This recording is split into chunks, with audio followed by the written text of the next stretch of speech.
Всем привет, дорогие друзья! Вы на канале Около Канады. Меня зовут Ирина Пашинская. И, как вы видите, я нахожусь в очень необычном месте. Я, собственно говоря, нахожусь на мероприятии, ивенте в Канаде. И я именно об этом сегодня хотела с вами поговорить, относительно того, какая разница между нами и канадцами относительно развлечений.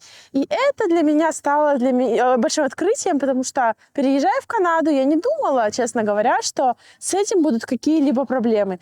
Но такую глобальную разницу, которую я обнаружила здесь, относительно понимания, восприятия развлечений, каких-то, знаете, аттракций, чего-то классного, какого-то отдыха, она действительно глобальная. И именно в таком месте я решила с вами об этом поговорить. Это место, посвященное пампкинсам, то есть вскоре будет проходить Хэллоуин, и, собственно говоря, поэтому люди устроили такое вот место развлечения. И оно выглядит вот так. Здесь вот такой вход. Здесь есть некоторые какие-то развлечения для людей, которые сюда приходят, и это все платно. Стоимость такой штуки $30. Вот, за каждого взрослого. И, в общем-то, ходи, развлекайся. Но, честно говоря, вот что это развлечение, что остальные другие какие-то вариации развлечений в Канаде, меня действительно немного смущают. Я обожаю Канаду, я обожаю канадцев. Я понимаю, что мы разные, и что у нас совершенно разное понимание развлечений, но, ребятки, здесь реально скучно. Я не знаю, может, закидайте меня помидорами, но я считаю, вот лично на мне, после того, как я пожила сначала в Крыму, потом я жила в Польше, честно говоря, мне скучновато. Ну, вот нет такого какого-то духа, этого чего-то радостного и веселого. Ты приходишь, платишь деньги, смотришь на что-то, платишь деньги и уходишь. То есть, чего-то такого классного нет. Как у нас, вот даже вот представим тот же вариант Львов, Украина, рождественская ярмарка, где есть атмосфера, где есть душа, где есть какие-то напитки, где есть какая-то традиция, да. То есть, понятно, что не стоит этого ожидать сильно много от Канады, потому что, собственно говоря, традиции здесь еще какие-то прям супер-мега не сложились. И какой-то души за эти годы существования самой Канады тоже, прям такой глобальной нет. Там есть дорога, где из пампкинов, из тыкв сделали определенные фигуры, и люди ходят на это, смотрят. То есть какая у нас возникла сегодня проблема? Мы с мужем и с ребенком подумали о том, что у нас есть свободный день, выдался наконец-то, мимо работы. И тут стал огромный вопрос, куда нам можно поехать. У нас было 3 варианта. Поехать в парк, но уже темно. Поехать в детский развлекательный центр, где мы уже были раз 10. Или поехать, например, на бассейн, где мы уже были раз миллион. Вот. Честно говоря, я не знаю, относительно кого, может быть, какие-то молодые люди, без детей, не семейные. У них есть больше вариантов развлечений. Но у нас действительно очень мало, так как мы иммигранты, как и большинство людей в Канаде тут, но развлечения здесь действительно слабые. То есть, ты ездишь в одном городе, в одни и те же места много раз, и тебе это ужасно надоедает. Просто уже становится тошно, честно говоря, от одних и тех же развлечений. И ты уже не знаешь, куда подевать себя. Остаются какие-то выезды в горы, но это тоже не быстро. Либо же, например, какие-то походы к друзьям, но не всегда получается и не у всех, так как в Канаде, как мне недавно знакомая написала, нужно работать, и работают всегда оба, и у всех свои смены. То есть здесь какой-то такой вот образ жизни, можно сказать даже так, не мягко, что он как вот немного крысиные бега. И в этих крысиных бегах, к сожалению, не часто ты найдешь даже какой-то вот отдых, кроме, конечно, дома, телевизора и, не знаю, просмотров сериала, например. Это я к тому, хотела просто с вами поделиться. Я ни в коем случае не жалуюсь, это просто совершенно по-другому, да. У нас есть какие-то свои развлечения. У нас, например, люди любят ходить... Куда там люди с детьми ходят?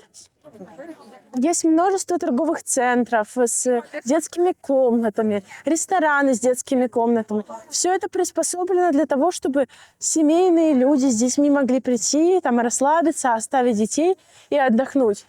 К сожалению, здесь такого, правда, я вообще нигде почти не видела какие-то детские комнаты, чтобы можно было, кроме Икеи, здесь только в Икее, то есть можно пойти в Икею потусить. То есть сколько раз вы пойдете в Икею.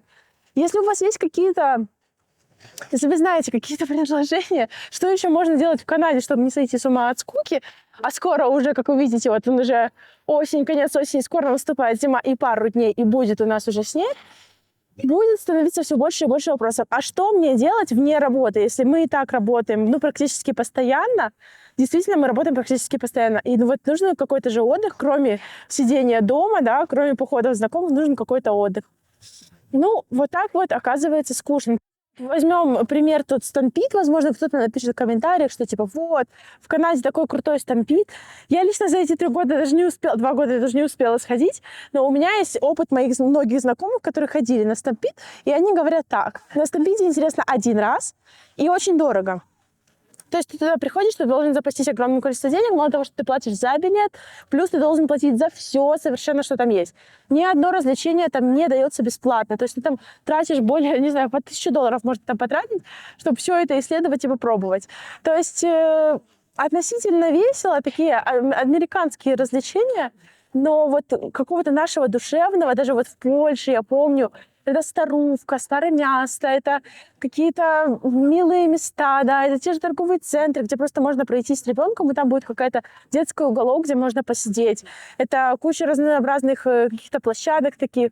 Вот, то есть я понимаю, что семейная жизнь, она сама по себе не сильно прям мега веселая, и развлечений в ней не сильно много, но я заметила, что вот той же атмосферы, к сожалению, о которой думалось, гадалось и мечталось, ее тут не оказалось, и здесь нужно приспосабливаться. Я еще вот должна подчеркнуть это, чтобы вы не подумали, что я здесь такая вся гноблю всю эту ситуацию и так далее. Здесь нужно приспосабливаться к тому, что есть. Но в случае, если ты хочешь что-то поменять, конечно, строишь это свое. Но в целом я бы сказала, что да, здесь по-другому, здесь другая культура, здесь нет культуры алкоголя, как у нас принято. Вы знаете, где-то там пиво выпить, где-то вино купить, где-то еще что-то сделать. Здесь такого нет. Здесь люди более семейные, более спокойные, и они этого, мне кажется, даже больше избегают. То есть ты должен целенаправленно идти в какой-то паб или в какой-то клуб, которые здесь не сильно распространены и не очень популярны, и отдыхать там, вот так можно сказать, душой или телом, или алкоголем, чем ты там отдыхаешь. Такого здесь нет. То есть какое-то согревающее винцо или пиво ты не найдешь в таких местах. Вот так, ребятки. Оценивайте сами, хорошо это или нет. Для меня это под большим вопросом. Я еще неоднозначно это все оцениваю. Но я заметила за эти годы, что действительно скучно. И эта скука пересекается вместе с холодом, который наступает зимой.